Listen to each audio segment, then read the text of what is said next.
Hi friends, my name is Jordan, and I'm a 1,000 Books Before Kindergarten graduate. When I was your age, I loved reading books just like you. And guess what? Listening to this book today counts towards your 1,000 Books Before Kindergarten challenge. Woohoo! If you like this book, you can watch and listen to it over and over again because each and every time counts. No matter how far you are into the challenge, friends, maybe you're starting the challenge, 50 books, 100 books, 500 books, or maybe you're like right there at the 1,000 book milestone. I want you to keep pushing and keep believing in yourself because I believe in you and I know that you can do this challenge. Now, let's get started with the story. Today we're going to be reading The Little Engine That Could by Watty Piper and reimagined by Caldecott Medal winner Dan Santat. Make sure if you have a copy of the book to please follow along. Let's get started. The Little Engine That Could.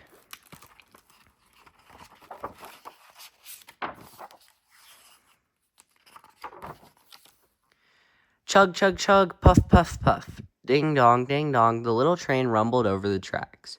She was a happy little train, for she had such a jolly load to carry. Her cars were filled full of good things for boys and girls.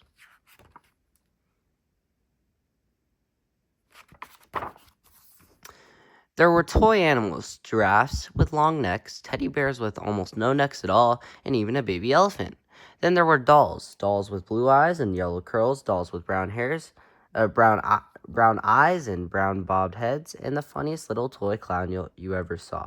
And there were cars full of toy engines, airplanes, tops, jackknives, picture puzzles, books, and every kind of thing boys and girls could want. But that was not all. Some of the cars were filled with all sorts of good things for boys and girls to eat. Big golden oranges, red-cheeked apples, bottles of creamy milk for their breakfasts, fresh spinach for their dinners, peppermint drops and lollipops for after-meal treats.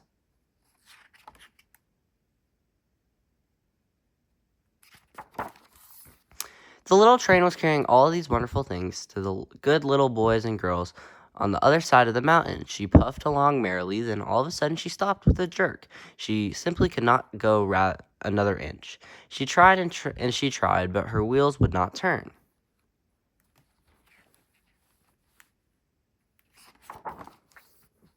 What were all those good little boys and girls on the other side of the mountain going to do without the wonderful toys to play with and the good food to eat? Here comes a shiny new engine, said the funny little clown who jumped out of the train. Let us ask him to help us.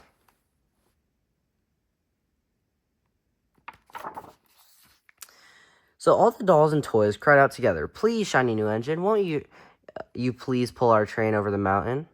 Our engine is broken down, and the boys and girls on the other side won't have any toys to play with or good food to eat unless you help us." But the shiny new engine snorted, "I pull you? I'm a passenger engine. I have just carried a fine big train over the mountain with more cars than you ever dreamed of. My train had sleeping cars with comfortable berths, a dining car where waiters bring whatever hungry people want to eat, and parlor cars in which people sit in soft armchairs and look out of big plate glass windows. I pull the likes of you? Indeed not."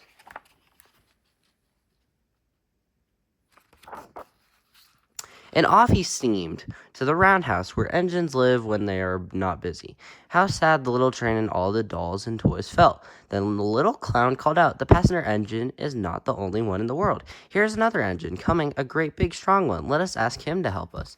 The little toy clown waved his flag, and the big strong engine came to a stop.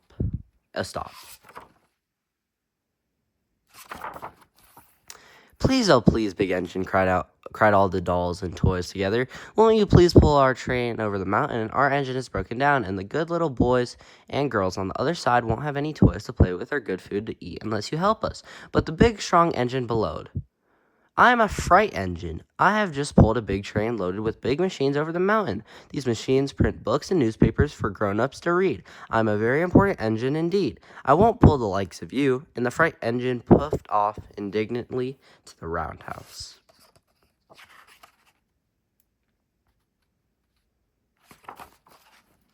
The little train and all the dolls and toys were very sad. "Cheer up," cried the little toy clown. "The freight engine is not the only one in the world. Here comes another. He looks very old and tired. But our train is so little, perhaps he can help us." So the little toy clown waved his flag, and the dingy, rusty old engine stopped.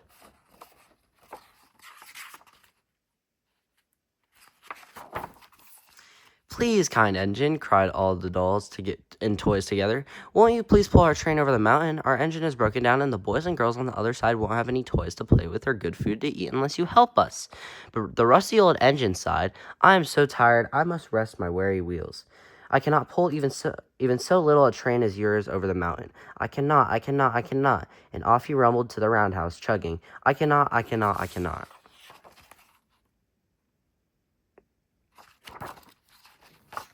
Then indeed the little train was very, very sad, and the dolls and toys were ready to cry.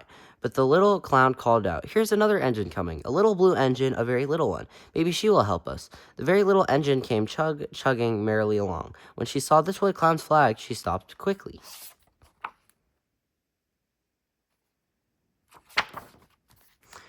What is the matter, my friend? She asked kindly. Oh, little blue engine, cried the dolls and toys. Will you pull us over the mountain? Our engine is broken down, and the good boys and girls on the other side won't have any toys to play with or good food to eat unless you help us. Please, please help us, little blue engine.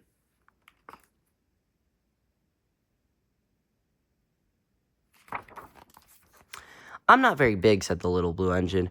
They use me only for swishing trains in the yard. I've never been over the mountain, but we must get over that mountain before the children awake, said all the dolls and the toys. The very little engine looked up and saw the tears in the doll's eyes, and she thought of the good little boys and girls on the other side of the mountain who would not have any toys or good food unless she helped.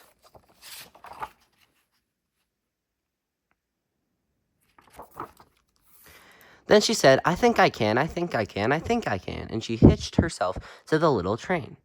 She tugged and pulled and pulled and tugged, and slowly, slowly, slowly, they started off.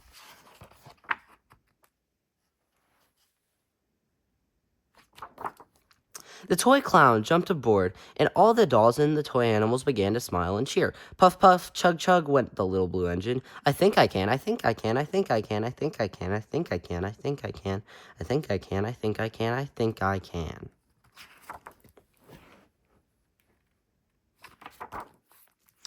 Up, up, up, faster and faster and faster, the little engine climbed until at last they reached the top of the mountain. Down in the valley lay the city.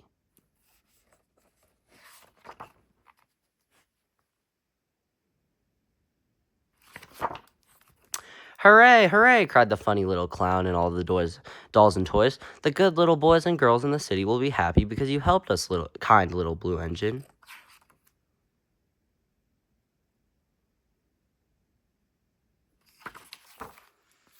And the little blue engine smiled and seemed to say, as she puffed steadily down the mountain, I thought I could, I thought I could, I thought I could, I thought I could, I thought I could, I thought I could.